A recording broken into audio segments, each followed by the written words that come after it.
63세 박명자는 오늘 자신의 환갑잔치를 앞두고 있었습니다. 30대의 남편을 여의고 전통시장에서 반찬 가게를 운영하며 혼자 아들 정훈을 키워냈습니다. 새벽 4시면 일어나 시장에 나가고 밤 10시가 넘어야 가게 문을 닫았습니다. 손님들에게 고개를 숙이고 외상값을 받지 못해도 웃으며 참았습니다. 그렇게 손톱 및 가시를 빼가며 모은 돈으로 변두리 땅을 조금씩 샀습니다. 명자 씨, 그런 허벌판을 왜 사? 주변 사람들이 비웃었지만 명자는 묵묵히 땅을 사 모았습니다. 그리고 세월이 흘러 그 땅이 신도시 개발 구역에 묶이면서 상당한 재산이 되었습니다. 하지만 아들 내외는 정확한 액수를 몰랐습니다. 명자는 일부러 말하지 않았습니다. 며느리 서희는 34세.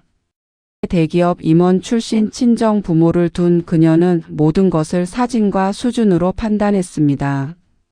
명자가 손수 담근 김치를 냉장고에 넣으면 냄새 난다며 베란다로 치웠고 명자의 시장 친구들이 오면 아파트 품격이 떨어진다며 불편해했습니다. 그녀에게 중요한 것은 오직 하나, SNS에 올릴 완벽한 이미지였습니다. 어머니, 오늘 정말 멋진 잔치 될 거예요. 아들 정훈이 밝게 말했습니다. 36세인 아들은 어머니의 고생을 누구보다 잘 알고 있었습니다. 하지만 아내의 기에 눌려 살았습니다. 어머니와 아내 사이에서 갈등이 생기면 그는 늘 같은 말만 했습니다. 엄마, 희가 원래 좀 그래, 이해해줘. 명자는 왠지 모를 불안함을 느꼈습니다. 환갑잔치는 아들 부부가 마련해 준다고 했지만 뭔가 찜찜했습니다. 특급 호텔 연회장. 명자는 손수 지은 한복을 입고 들어섰습니다.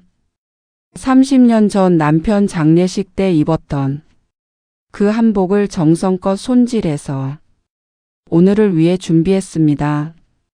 남편이 좋아하던 연보라색. 명자는 거울을 보며 혼잣말을 했습니다. 여보, 우리 아들 효자 됐어. 엄마 환갑잔치까지 해준대. 연회장 입구에서 서희가 명자를 맞이했습니다. 어머니 오셨어요? 아, 그 한복 입으셨네요. 서희의 눈빛에 실망이 스쳤습니다. 이게 제일 좋은 옷이야. 그래요, 어머니. 저쪽으로 가시죠. 그런데 이상했습니다. 상석에는 서희의 친정 부모가 당당히 앉아 있었고 명자는 문 앞 구석자리로 안내받았습니다. 여기가 내 자리야. 어머니, 거기 앉으세요. 조명이 저쪽은 너무 세서 어머니 피부톤에는 이쪽이 더 좋아요. 서희가 능숙하게 거짓말을 했습니다. 명자는 구석자리에 앉아 주변을 둘러보았습니다.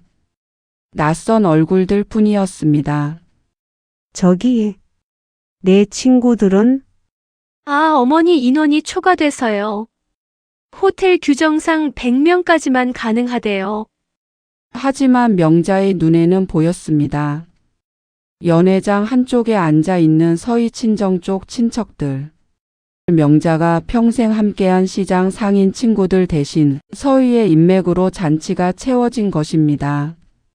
명자는 자기 잔치인데도 낯선 사람들 사이에서 어색하게 웃기만 했습니다. 잔치가 진행되는 동안 서희는 분주하게 움직이며 사진을 찍었습니다. 손님들과 인사하고 음식을 권하고 테이블을 돌아다니며 셀카를 찍었습니다. 하지만 정작 주인공인 명자에게는 거의 오지 않았습니다. 자, 가족 사진 찍겠습니다. 사진사가 외쳤습니다. 명자는 천천히 일어나 앞으로 나갔습니다. 드디어 주인공답게 가운데 설 수 있는 순간이었습니다. 그런데 서희가 재빨리 명자에게 다가와 속삭였습니다. 어머니 죄송한데 한복 색깔이 사진 톤에 안 맞아요.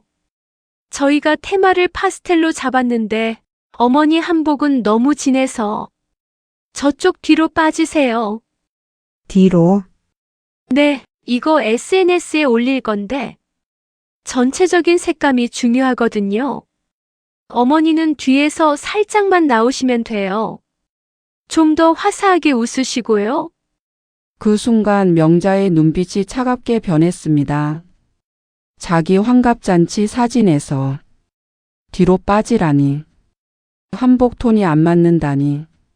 하지만 명자는 이내 미소를 지으며 참아냈습니다. 아들이 보고 있었습니다.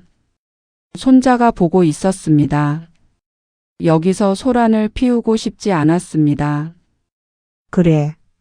명자는 조용히 뒤로 물러났습니다. 사진 속에서 명자는 거의 보이지 않았습니다. 가족 사진이라고 찍은 사진에 정작 환갑 주인공은 없었습니다. 카메라 플래시가 터지는 순간 명자의 눈가에 눈물이 맺혔습니다. 하지만 아무도 알아채지 못했습니다. 잔치가 끝난 뒤 명자는 혼자 남은 연회장을 둘러보았습니다.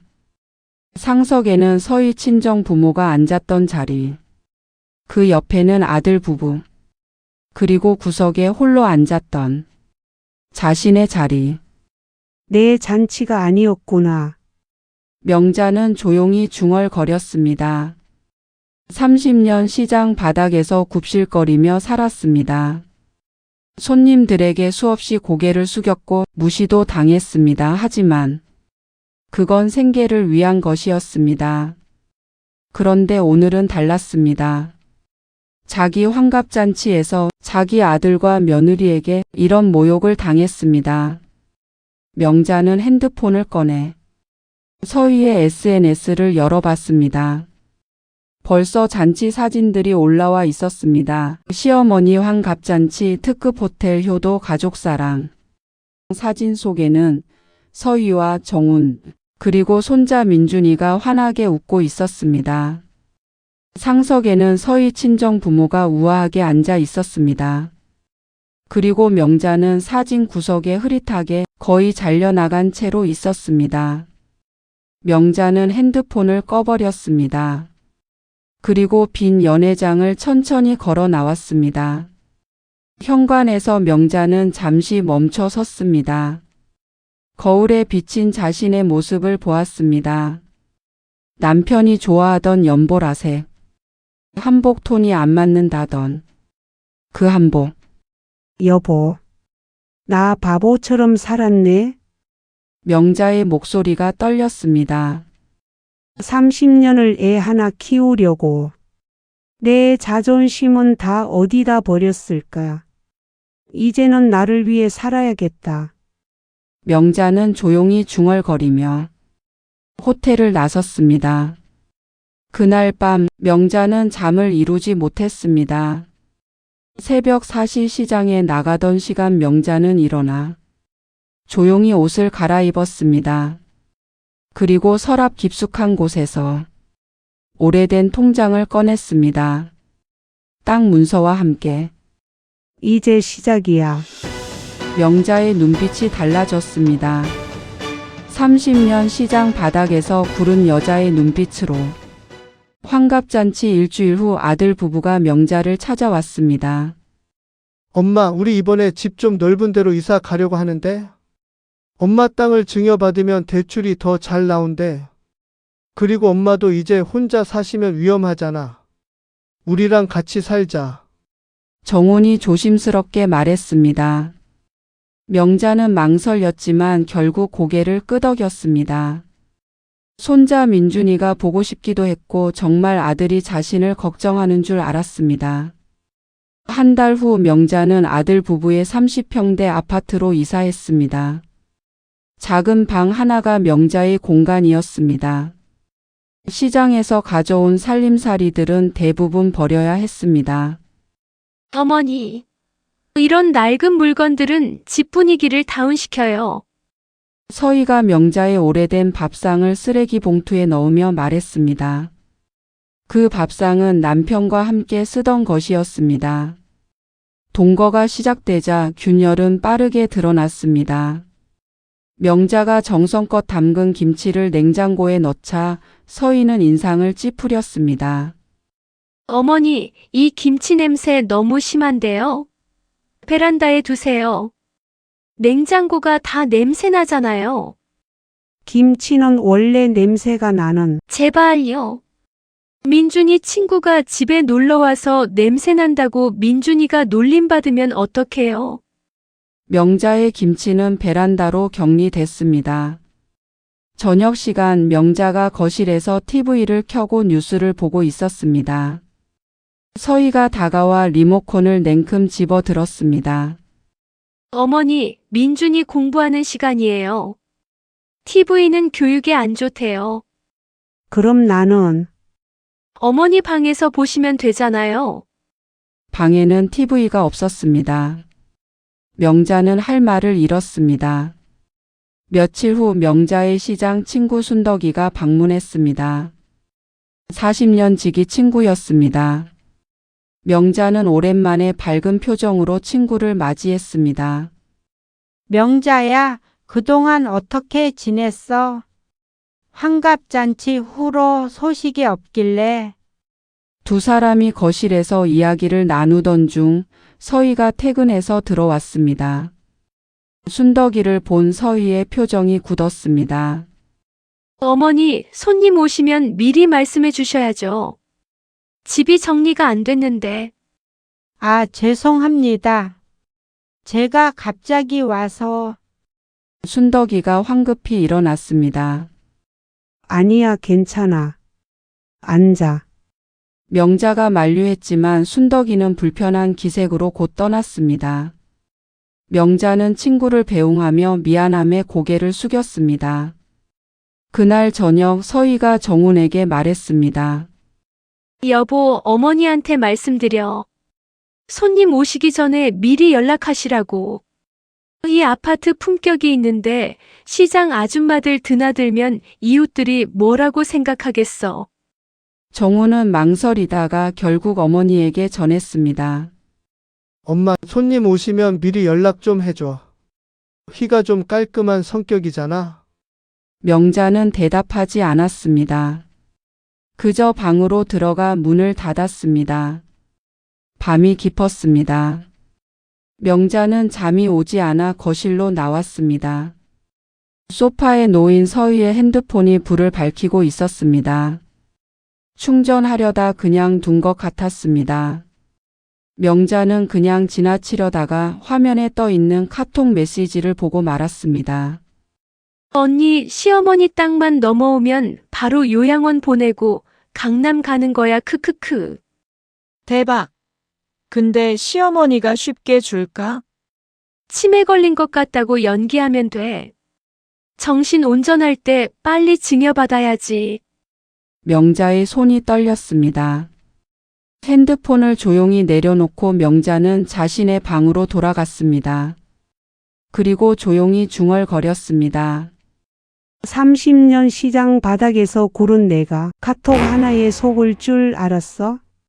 다음 날부터 명자는 평소처럼 행동했습니다. 아무 일도 없었다는 듯이 아침밥을 지어주고 손자 민준이를 학교에 데려다 주었습니다. 하지만 내면에서는 철저한 계획이 진행되고 있었습니다. 명자는 시장 시절 단골이었던 변호사에게 전화를 걸었습니다. 변호사님, 저 박명자입니다. 재산 관리에 대해 상담 좀 받고 싶은데요. 오래된 지인인 부동산 컨설턴트도 만났습니다. 명자의 땅은 신도시 개발구역 1순위였습니다. 시세는 약 35억 원. 명자시 이 땅은 지금 팔면 최소 35억은 받으실 수 있어요.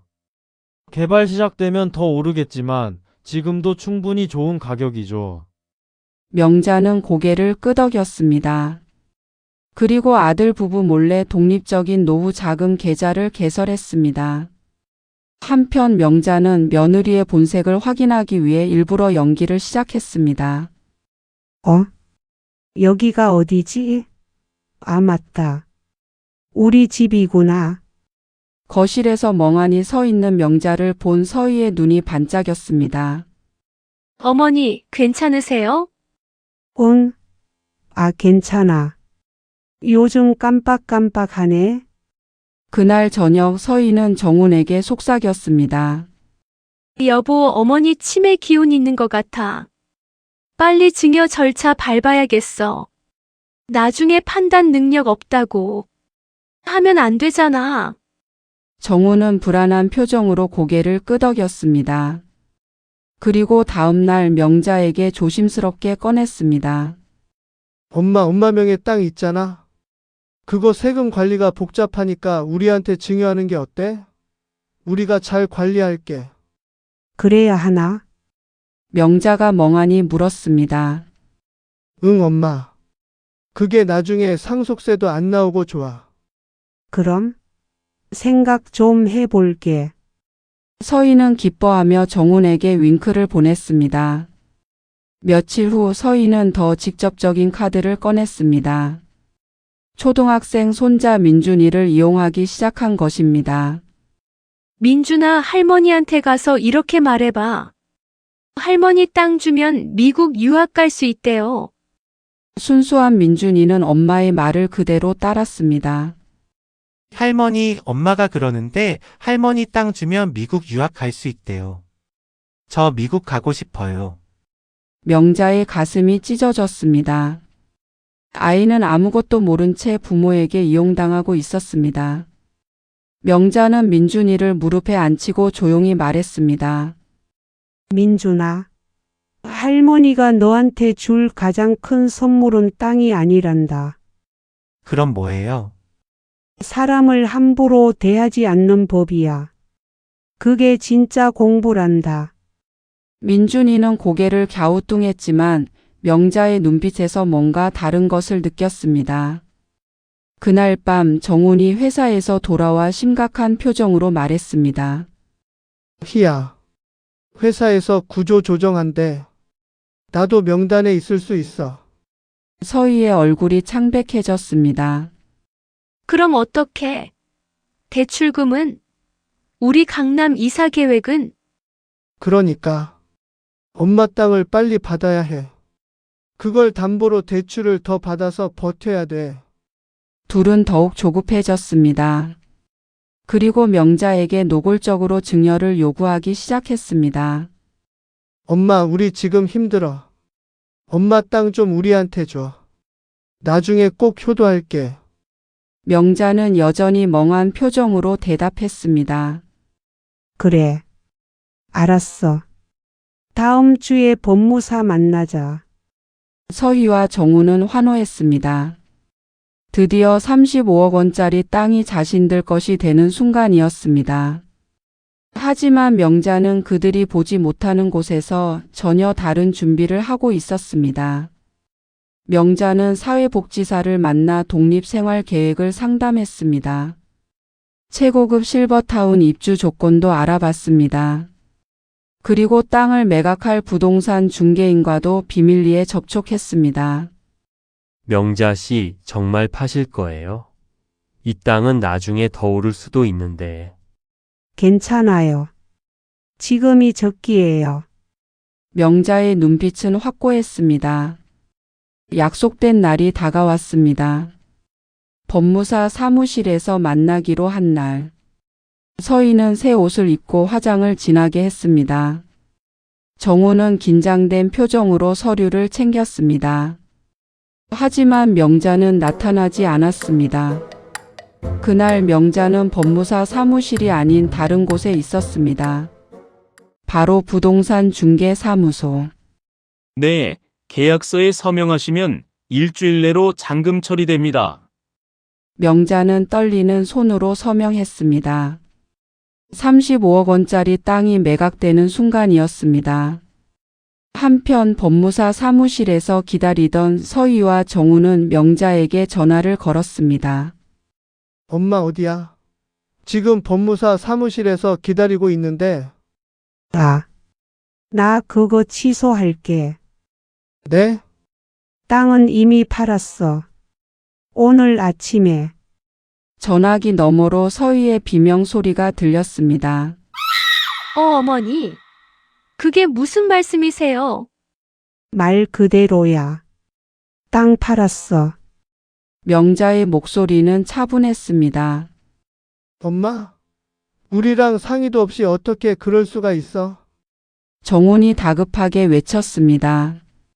내 땅인데 왜 니들한테 상의를 해야 하니? 명자는 전화를 끊었습니다. 일주일 후 손자 민준이의 생일이었습니다. 명자는 아들 네 집을 마지막으로 방문했습니다. 작은 케이크와 선물 하나를 들고 할머니, 민준이가 반갑게 달려왔습니다. 명자는 손자를 꼭 안아주었습니다. 거실에는 서희와 정훈이 굳은 표정으로 앉아 있었습니다. 엄마, 우리 얘기 좀 해요. 정훈이 조심스럽게 말했습니다. 그래 얘기하자. 명자는 소파에 앉았습니다. 그리고 가방에서 서류 봉투 하나를 꺼냈습니다. 땅 매각 계약서야. 35억에 팔았어. 서희의 입이 떡 벌어졌습니다. 35억? 어머니, 그 돈 어떻게 하실 건데요? 절반은 청년 창업 지원 재단에 기부했어. 시장 상인들이랑 같이 만든 거야. 뭐라고요? 17억을 기부. 서희가 소리를 질렀습니다. 그래. 그리고 나머지 18억 중에서 5억은 민준이 명의로 신탁 계좌에 넣었어. 민준이가 성인 되면 쓸 수 있어. 민준이가 눈을 동그랗게 떴습니다. 나머지 13억은? 정훈이 떨리는 목소리로 물었습니다. 나 쓸 거야. 최고급 실버타운 입주권 샀어. 10억. 그리고 나머지는 내 노후 자금. 엄마, 우리는? 너희, 명자가 서희를 똑바로 쳐다봤습니다. 너희는 알아서 해. 어머니, 어떻게 이러실 수가 있어요? 우린 어머니 모시려고. 모시려고? 명자가 가방에서 핸드폰을 꺼냈습니다. 그리고 서희의 카톡 캡처본을 보여줬습니다. 시어머니 땅만 넘어오면 바로 요양원 보내고 강남 가는 거야, 크크. 서희의 얼굴이 새하얗게 변했습니다. 어머니, 그건 며느리, 명자의 목소리가 낮게 깔렸습니다. 35억짜리 땅 주인을 요양원 보낼 생각이었으면 적어도 김치 냄새 정도는 참아줬어야지. 어머니, 저는 그런 뜻이. 그리고 내 한복은 사진 톤에 안 맞는다고 했지. 근데 내 땅 톤은 마음에 들더냐? 서희는 할 말을 잃었습니다. 정훈이 무릎을 꿇었습니다. 엄마 잘못했어. 우리가 정신이 없었어. 제발. 우리 대출금 때문에 파산할 것 같아. 조금만 도와줘. 니들이 땅을 담보로 영끌 대출 받은 건 나 다 알아. 엄마, 내가 증여한다고 했을 때 은행에서 미리 대출 승인 받았지. 그래서 그렇게 급했던 거고. 정훈은 고개를 들지 못했습니다. 명자는 천천히 일어났습니다. 나는 이 집에서 나간다. 그리고 다시는 오지 않을 거야. 엄마, 민준아. 명자가 손자를 불렀습니다. 할머니가 너한테 5억을 남겼어. 그 돈은 내가 20살 되면 받을 수 있어. 그때까지 잘 자라라. 그리고 기억해. 돈보다 중요한 건 사람을 대하는 마음이란다. 민준이는 울먹이며 할머니를 안았습니다. 할머니 가지 마세요. 괜찮아. 할머니는 행복할 거야. 너도 행복해라. 명자는 짐을 챙겨 집을 나섰습니다. 뒤에서 서희와 정훈의 울음소리가 들렸지만 명자는 돌아보지 않았습니다. 현관문을 나서며 명자는 마지막으로 말했습니다. 니들 인생 통 구겨지는 건 니들이 알아서 다림질해라. 6개월 후 명자는 최고급 실버타운의 넓은 원룸에서 아침을 맞이했습니다. 창밖으로 보이는 정원은 아름다웠고 새소리가 상쾌했습니다. 명자 씨, 오늘 요가 수업 가실 거죠? 같은 층에 사는 친구 영숙이가 문을 두드렸습니다. 명자는 환하게 웃으며 문을 열었습니다. 그럼 가야지. 실버타운에서 명자는 새로운 삶을 시작했습니다. 요가도 배우고 서예도 배우고 시장 상인 친구들과 함께 청년 창업 지원 재단을 운영했습니다. 재단 사무실에서 명자는 젊은 창업자들을 만났습니다. 명자 이사님 덕분에 가게 오픈할 수 있었어요.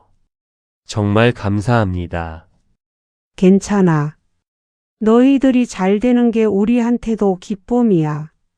명자는 젊은이들에게 시장에서 배운 장사 노하우를 아낌없이 전수했습니다.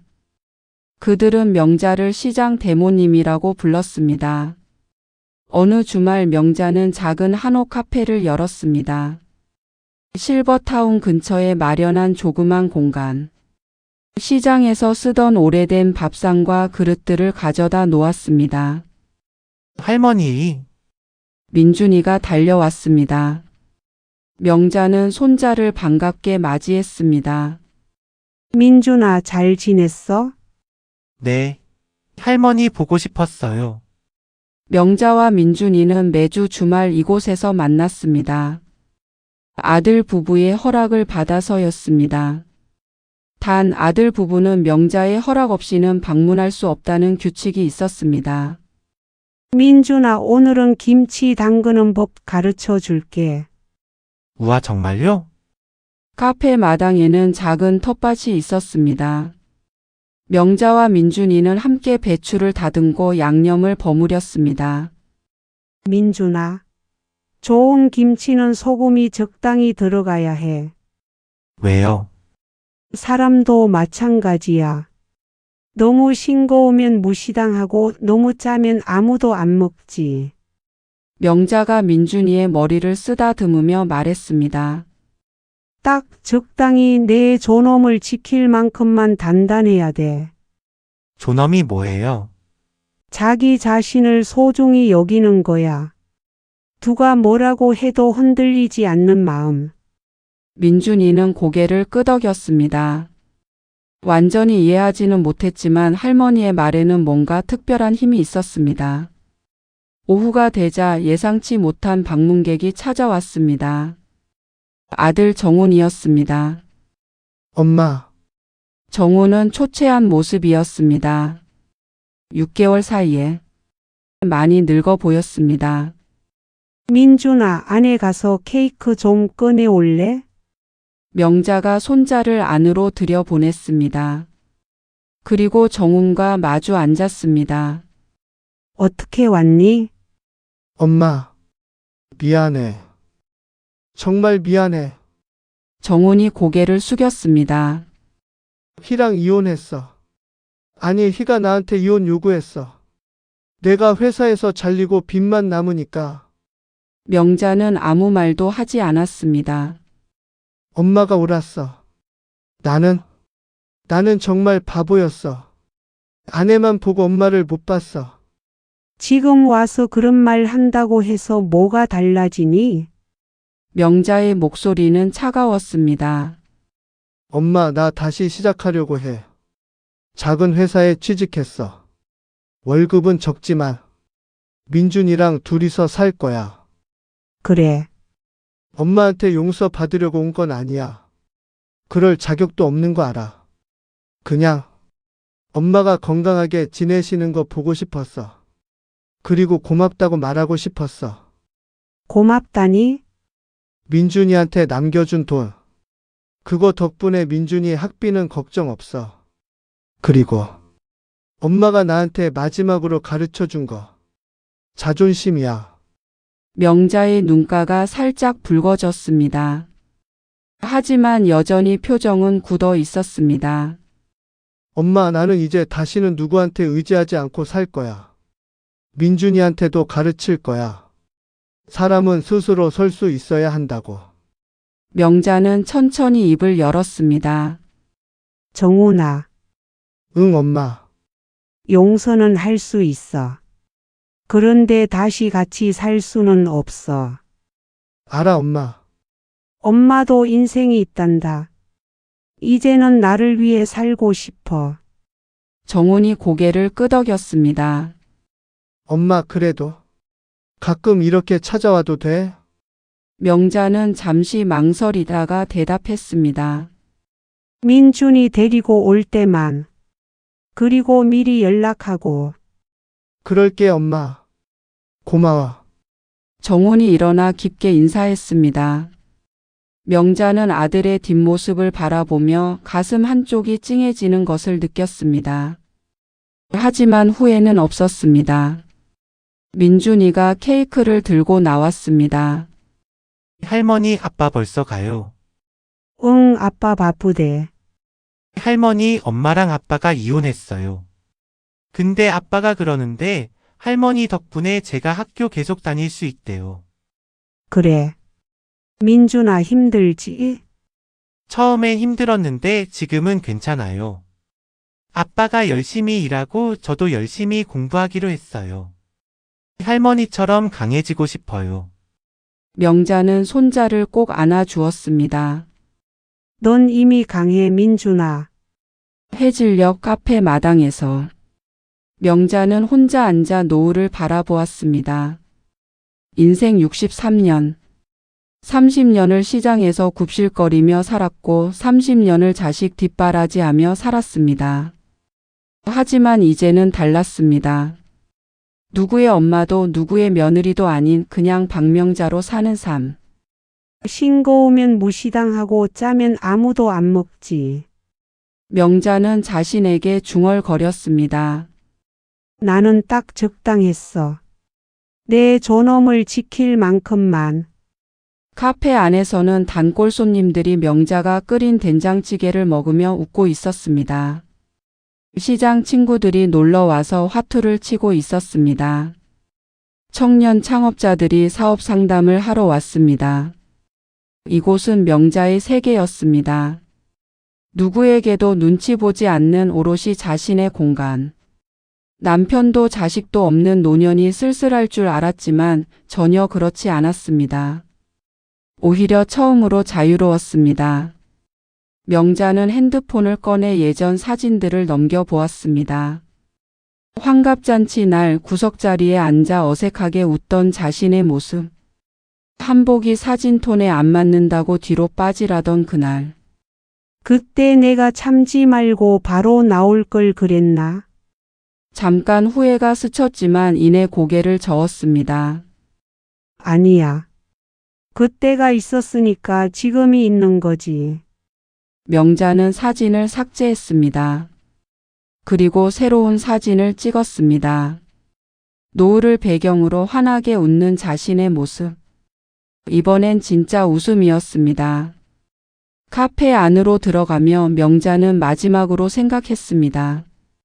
자식 농사보다 중요한 건 나 자신을 지키는 일이었구나. 명자 씨, 화투 한 판 하시죠. 가요. 오늘은 내가 따는 날이야. 명자는 친구들 사이로 걸어 들어갔습니다. 그 뒷모습은 당당했고 자유로웠습니다. 63세에 시작된 박명자의 진짜 인생. 그녀는 비로소 깨달았습니다. 인생은 언제든 다시 시작할 수 있다는 것을. 그리고 가장 중요한 것은 남에게 사랑받는 것이 아니라 자기 자신을 사랑하는 것이라는 것을. 외유내강. 겉으로는 부드러워도 속으로는 강한 사람. 그것이 진짜 강함이다. 여러분은 오늘 명자 씨의 이야기를 들으며 어떤 생각을 하셨나요? 평생을 자식 위해 헌신했지만 정작 나 자신을 잃어버리고 살았던 건 아닌지 되돌아보게 됩니다. 명자 씨가 그랬던 것처럼 이제는 여러분의 인생에서도 나라는 주인공을 가장 먼저 챙기셨으면 좋겠습니다. 자식의 인생은 자식의 것이고 여러분의 인생은 오직 여러분의 것입니다. 오늘 이야기가 가슴 깊이 와닿으셨다면 나 자신을 위해 따뜻한 응원의 한마디를 남겨주세요. 여러분의 모든 날이 명자 씨의 새로운 인생처럼 화사하고 당당하기를 진심으로 응원합니다.